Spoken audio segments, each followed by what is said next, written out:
அம்மா உன் வார்த்தை வேதம் என்றெண்ணும் மகனும் நான் தானம்மா. உலவும் என் கோயில் பேசும் என் தெய்வம் உலகில் நீதானம்மா.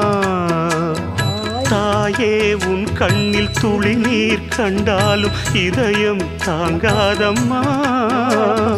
ஏதோ உன் நெஞ்சில் துயரம் என்றாலும் விழிகள் தூங்காதம்மா. வண்ண முகம் வாடி நிற்க பார்த்ததில்லை நானும் என்னாலும். வாடை கொஞ்சம் கூந்தலை ஆடை கொண்டு மூடிட வருத்தம் என்ன இந்நேரம். சொல்லி சொல்லி வந்ததில்